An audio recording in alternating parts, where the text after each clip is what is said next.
One of my favorite shows of all time is Twin Peaks. It's such a strange little show that has so much going on in it that I could make a video, many videos, about how I feel about it and what I think, which might happen in the future, but that's not today. Trigger warnings, spoilers for mouth-washing, and bad stuff that's dark, like lots of dead women mentioned. For today's topic, I will need to summarize a little bit about the premise of the show, though it should be spoiler-free for those of you who have virgin eyes and have not seen the show yet. It's only going to be recapping about like the first half of the first episode. The show takes place in the fictional town of Twin Peaks, Washington, where a high schooler named Laura Palmer is found dead on the lake shore wrapped in plastic. The investigation by Sheriff Harry Truman and the coroner reveal that she has been essayed and murdered sometime the night before. That same day, Laura's classmate, Ronette Pulaski, is found barely alive, limping on the train tracks. She's found by a passing truck and taken to the hospital, where she enters a coma. It's also found that she has been assaulted, like Laura, and Sheriff Truman can't help but assume they are connected. Luckily for the small Twin Peaks Police Department, Ronette just barely crossed into Idaho at some point, and this gives the FBI jurisdiction to be involved. This is when FBI Special Agent Dale Cooper shows up, and when examining Laura's body, he finds a tiny letter under her fingernail. Sheriff Truman is shocked, but Dale Cooper isn't. He has seen this several times before and believes Laura is the victim of a serial killer. This begins the town's spiral downward into darkness, and how Laura wasn't just the victim of a killer, but the victim of a community that failed her. A part of the charm of Twin Peaks is its strangely surreal comedy. However, it is very thoughtful about where it puts that comedy. Sure, there are many points, especially even in the first episode, that are very silly. I think of mainly... Fellas, don't drink that coffee. You'd never guess. There was a fish in the percolator. Sorry.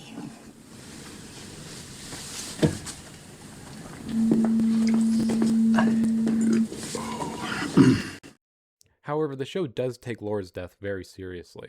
I've seen the first episode probably about 3 times now, and the scream of Laura's mother when she finds out Laura's dead, just, it's so disturbing, and it is not played at all for laughs or anything silly, like, at all, like later in the season when Laura's father is dancing on his boss's desk in his grief. To your ear, a little bit tumble and jivey. Say, mares eat oats, and does eat oats, and little lambs eat ivy. I'm back. Now you guys have seen the thumbnail, and you know this is probably not really about Twin Peaks. It's more so about Funko Pops, which I really hate Funko Pops. Personally, I think they're stupid and dumb, and I hate them, and I'm not going to make any personal taste caveats for the people who like them. I just think you're weird. These figurines are a kind of collectible version of the horrid corporate Memphis style of artwork that we're so used to seeing on tech companies. And I hate even that it's called Memphis, because I really like the city of Memphis and the art that's come out of it, mainly Memphis rap. And again, that's a completely different topic than what I'm talking about. If you are one of the few unaware, Funko Pop figurines are all licensed from other properties, and with something as popular and nerdy as Twin Peaks, of course, they released a Twin Peaks line. Most of these are what you can expect. Dale Cooper, Sheriff Truman, Bob, that tall guy, that short guy. You would think that they would do a figurine of Laura Palmer, right? She is arguably the series' main character. Maybe they'll do a figure of her as one where we see in the videotape in the mountains. Or maybe her in the prom dress that we see her in every episode. These are the types of ideas that I would imagine a normal person would come up with, right? Oh, you'd think so, wouldn't you? But no, the bigwigs at Funko decided to make it of her corpse. I don't know about the rest of you, but something about the idea of having a figurine of the corpse of a high schooler that was raped and murdered doesn't sit right with me, to say the least. They do have one more figure of Laura, which is the version of her that we see in the Black Lodge, but that isn't the real Laura of our world. The real Laura was murdered and is now in a box on your shelf. This whole display just left kind of a bad taste in my mouth, and I got bad news for you sports fans. It's gonna get worse. While browsing YouTube, I saw some community posts advertising some vinyl figurines from the game Mouthwashing. Like many on the internet, I completely fell in love with the game and its story. The game was really a flash in the pan, as it's a very short game and has basically no variation between runs, which makes the experience of replaying much more akin to rereading a short story. However, what it lacks in gameplay, it makes up for in story. If I've learned anything about story-driven horror indie games, weirdos like me get obsessed with them. However, unlike some of the other games like FNAF, the characters of Mouthwashing are much more complex. For example, what makes Curly a bad guy is much less readily apparent than what makes William Afton a bad guy. It's much harder to not spoil this game than Twin Peaks, so if you really want to avoid spoilers, skip to here. In the game, you play as a man named Jimmy, who's the co-pilot of a spacefaring cargo ship that is stranded after a collision with an asteroid. The remaining crew is composed of the ship's engineer Swansea, his teenage intern Daisuke, and the nurse Anya. The fifth member, Curly, was the captain of the ship, but was the only one seriously injured in the crash, as he tried to steer the ship away from the asteroid that inevitably hit the cockpit. This has left Curly scarred and barely clinging to life while wrapped in bandages like a mummy, or looking like a pale imitation of the much cooler Joshua Graham, who would have smoked Jimmy on sight after what Anya told him. I don't believe you understand how grave of a mistake you have just made. Let me make this clear. You will be allowed to leave. But one day, somewhere I will find you. You will never sleep again. Never go without looking behind you on a dark road. And when you least expect it, I will show you hell on earth. Now, leave.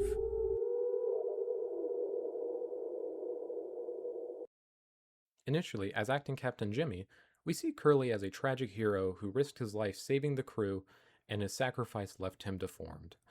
Except he didn't end up saving anything, and the ship hit the asteroid just as it had been pre-programmed to do. As the game continues, we see flashbacks of pre-accident Curly and what happened before the crash. In the flashbacks, Anya not so subtly tells Curly that his best friend and co-pilot, Jimmy, raped her and now she's pregnant. Curly seems to be willfully ignorant of the situation and does nothing about it. Later before the crash, Jimmy finds out that Curly was hiding a memo from the corporate office saying that the company went under and they were all jobless once they finished this last delivery. This makes Jimmy furious, as he doesn't believe he can get a job anywhere else and decides that his life is over and the whole rest of the crew is coming with him. This is when Jimmy programs the ship to crash. Curly's failure to act against his friend's crime causes all of them to die alone, somewhere out in space. The deaths of all the characters get a lot of spotlight, but Anya's in particular is pretty rough. In order to hide herself from her abuser, Anya locked herself in the only place that has a lock, which is the infirmary, with the dying Curly, where she overdoses on what was left of the painkillers that they were supposed to give to Curly. Like I mentioned earlier, I saw an ad on YouTube for figurines of the characters from Mouthwashing, and it led me to this figurine of Anya on a taco mart. Granted, the figurine comes with different heads from when she was alive, it still feels a bit weird to me. This is the point where I started to notice this strange pattern of dead woman figurines, and more specifically figurines of women who died as a result of their sexual assaults. So, the Laura Palmer Funko Pop and the Anya figurine had me start thinking this wasn't exactly a coincidence. And this led me to a 2014 Marc Jacobs campaign with Miley Cyrus. If you want some perspective for my unks out there, this is like Wrecking Ball era Miley Cyrus. And the photo shoot depicts Miley Cyrus on the beach next to a dead woman, also dressed in designer. Very odd, to say the least. But this led me down the real rabbit hole of photographing dead women for fashion. There's a 2006 Jimmy Choo ad with an unconscious or dead woman in the trunk of a car in the middle of the desert, with a man standing next to it with a shovel. I don't even want to get into the racial implications of a dead white woman and a black man who plans to bury her, but it definitely invokes some old prejudices, as well as just in content being disturbing. And I'm not really sure what this has to do with, I think it's cologne is mainly what Jimmy Choo sells. The absolute worst of it, I found, genuinely repulsing, is what Vice put out as an issue of their magazine in 2013, dedicated to women authors. I saw that and thought, oh, Will it be articles about my absolute GOAT women authors like Ursula Le Guin, Shirley Jackson, Toni Morrison, Octavia Butler, the Bronte sisters, Harper Lee, Edith Wharton, or my ancient girl Sappho? Maybe some deep cuts like Frances Harper, who was the first African American woman to be published in the US? Nope. Um, big, big incorrect buzzer. No, what Vice posted was a fashion shoot of famous women writers who killed themselves. It's hard to find some of these images online because Vice quickly took their online posts down and has probably been scrubbing the internet of them. But come on now. I know Virginia Woolf was openly anti Semitic while being married to a Jewish man, but still, a photo of her reenacting her drowning is in really poor taste. What's interesting to me too is that it features short stories and interviews by writers who are alive, which definitely highlights women in fiction as the title suggests. But then there's the fashion section, which features the suicides. Under each photo, it names the author, her birth and death dates, cause of death, and what brands the model is wearing. Even stranger, the magazine credits two women for the photo shoot, stylist Annette Lamothi Ramos and photographer Annabelle Marin.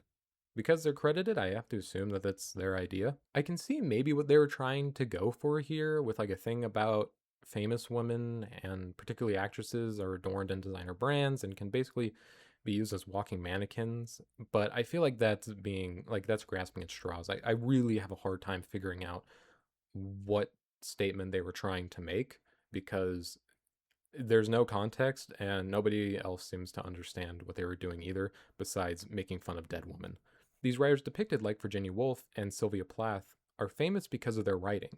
You can argue that many actresses are famous not because they're good at acting, but they're very attractive and good at acting. Whereas with writers, the essential point of attractiveness that a woman's career can hinge on is removed. Only the words on the page matter. This photo shoot takes that away and adds the physical element back, and it suggests that the only reason these authors are remembered is not because of what they created, but what they did to their beautiful female bodies. I don't know how anyone in their right minds thought this was a good idea. Was no one at Standards and Practices like, hey guys, this isn't gonna look good. Maybe stick to celebrating living women writers and not making fun of the dead ones? So why is this a thing? I even realize now that I'm a bit guilty of this fixation because I have hanging on my wall a print of the 1852 painting Ophelia by John Everett Millais, which depicts the death of Ophelia in Shakespeare's Hamlet. However, I also find it interesting that her death isn't usually shown in the play, only described by Queen Gertrude. Yet the painting puts a focus on the act itself, making it, of course, look very beautiful. Personally, I like the painting because Ophelia is a character with no autonomy. She is always at the behest of her father, her brother, or Hamlet. The only aspects of her life that she has agency over is whether or not she continues living, and she makes that decision, or whether or not she continues living, and she makes that decision without the approval of any of the men in her life. If you are interested in this kind of topic, there's a great book called Dancing with Ophelia by Janine Petrole. However, I don't think artists like Millais saw it the way I do. Although Ophelia is posed similar to Saints and Martyrs, many have interpreted the scene as erotic. Personally, if I were to paint the same image, it would be a lot less colorful and a much more somber tone compared to the beautiful, almost serene death of Millais' painting. However, I will give him a bit of leeway since he was a member of the pre-Raphaelite Brotherhood, which one of their main tenets was very colorful paintings and dramatic composition. But still, he chose Ophelia for a reason. A lot of the answers to my questions I found in a piece called The Romanticization of the Dead Female Body in Victorian and Contemporary Culture by Brenna Mulhall. In this piece, she talks about how Edgar Allan Poe, in his essay, The Philosophy of Composition, he writes, "The death, then, of a beautiful woman is, unquestionably, the most poetic topic in the world." If you are as big of a fan of Poe as I am, then this isn't a surprising statement from him. The death of a young woman is the subject of much of his writing, most notably Annabel Lee, The Raven, his poem Lenore, and to a degree the fall of the House of Usher. Brenna argues that while Poe's obsession with dead women is most likely influenced by the grief around the deaths of his mother and first wife, his portrayal of these dead or dying women are still voiceless, passive objects to the male narrators. While this doesn't ruin Poe for me, it's still something to think about. Brenna states that the ideal Victorian woman was passive, visionless, and voiceless, which explains why these poets loved dead women so much. I think the best example of this was the poem He Wishes His Beloved Were Dead by William Yeats. And he basically says the quiet part out loud. The narrator fantasizes about how much easier his life would be if his lover were dead, because then she couldn't run away from him and would always forgive him. I also really recommend reading this piece because it goes into more examples and how women artists of the period recognized this trend and pushed back against it in their art. This Victorian era trend continued into 1947 with probably the most egregious example in this video, with a photo of the suicide of Evelyn McHale. In 1947, Evelyn threw herself from the top of the Empire State Building and landed on a car 87 floors below.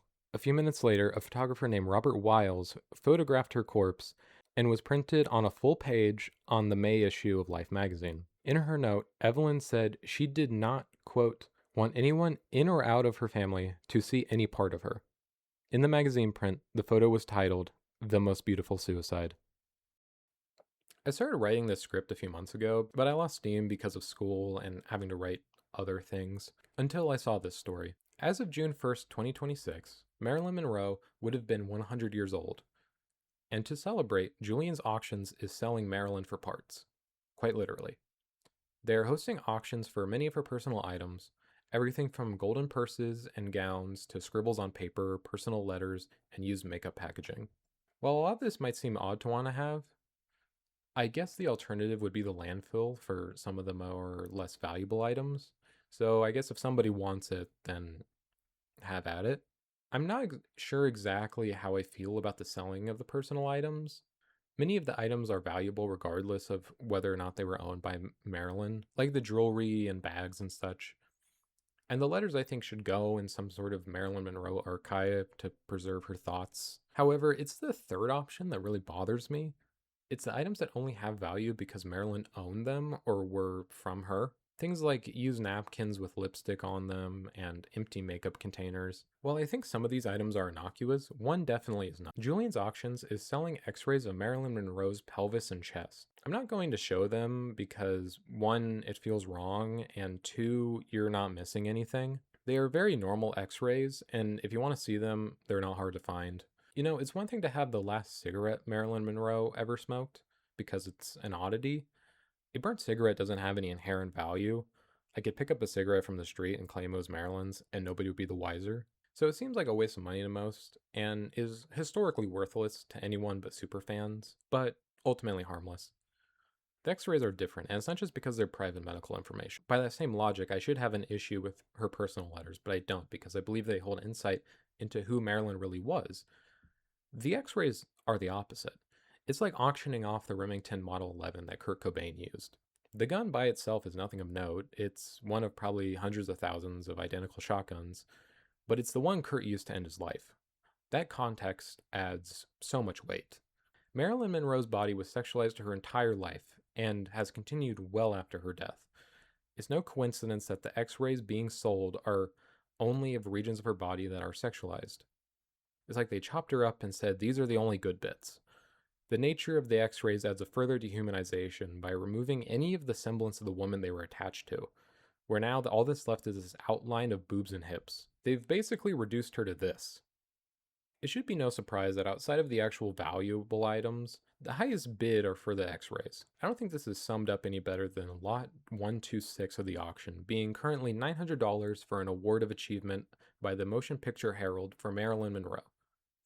And lot 128 is the chest x-ray for $2,250 currently. Hey, so editing Kyle here. I was looking into seeing if the price of the auction had gone up at all, and I went to Julian's Auctions, and lot 127 and 128, which were the x-ray photos, were missing. They are gone. The auction hasn't ended yet, so I'm not sure how that works, if that meant that somebody either spent an outrageous amount of money and no one else bid, but I don't know. The auction doesn't end for until next month. There's like 2 weeks left of the auction, so I'm not sure what happened to it. My guess is all the backlash sent it back. I don't know. More troubling, possibly, is I found when looking up if anybody else had reported on the auction lots being disappeared. I found this other thing of there's this place called Schaefer Clinic on Fifth Avenue that has an article talking about Marilyn Monroe's X-ray selling, but this is clearly from a different auction because it was still done by Julian, it says, but it was a part of their Icons and Idols Hollywood sale, which the one that I'm referring to, those X-rays were from, I think it's called Happy 100 Maryland is the name of the sale. So not the same one. And included other famous women that are dead stuff. But so more troublingly, there was a lot of like 6 X-rays and a doctor's note that were sold, and they eventually sold for almost $26,000, which is crazy, to say the least. But even worse is this site, Schaefer Clinic on Fifth Avenue, is a plastic surgery clinic. And this article is talking about how cool it is. Like, they're like, oh, yeah. So she got plastic surgery. What's their exact word? Apparently, the revelation that one of America's most natural stars had plastic surgery isn't as shocking as we might have thought. And it's just so weird. I said, now people of all ages, women and men, are getting treatments from liposuction to breast augmentation to calf implants and aren't afraid to admit it. Almost thought I said calf, like baby cow. I also misread it because I saw that and I thought it said originally, now people of all ages, men, women, and their pets are getting treatments from liposuction. Anyway, I had to add a little bit of silliness. And these people that are like, apparently these people, who are these guys? Let me contact them. It says they're, shit, just tell me, this, man, the woman in the thing, she's wearing a Gucci belt.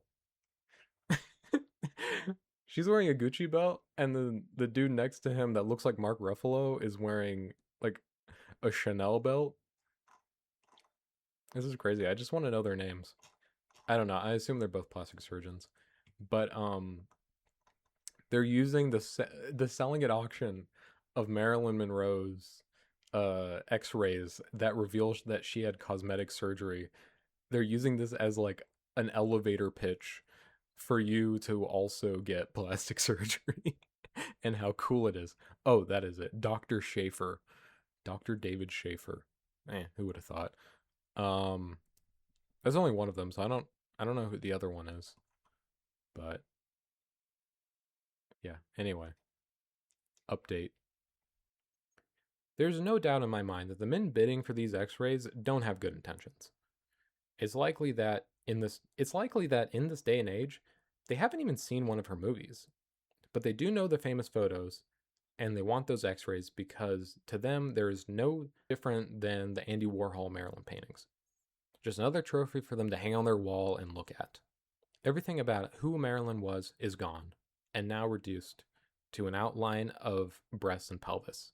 Like the women writers of the Vice article, to Evelyn McHale, to the Funko Pop of Laura Palmer, these women, both fictional and real, who have had who they were stripped away and had their beautiful deaths commodified, and were sold to anyone who wants a woman that won't complain, won't talk back, or leave him, only to sit there, motionless, silent, and to look pretty. Thank you for watching. Is that really what I look like, man? I need to lose weight fucking immediately. That is really, really bad, dude. If you guys watched this far, I really appreciate it. That's freaking awesome. I'm currently working on this very long video about the death of AI, which I think is going to be broken up into several parts because I can't reasonably release a probably like 5-hour long video, and it's just easier if I break it up. So the first installment of it should probably come out around like a week from now, and I think it's going to be really cool. And if the first video doesn't put us all on a watch list, the third one will, because those guidelines have changed. I would also be awesome if you liked the video, if you hit the subscribe button, and if you hit the share button and then like copy link, but you don't actually have to send it to anybody. I just think YouTube likes when you do that, so it kind of looks like you shared it. Or you could actually send it to somebody. That would be even cooler. Also, down below are the things I linked, the articles that I liked, and also my Instagram and Substack, because those are where I'm most active, and it would be great if you followed me on there. I love watching number go up, and and yeah, I'll see you later, sailors.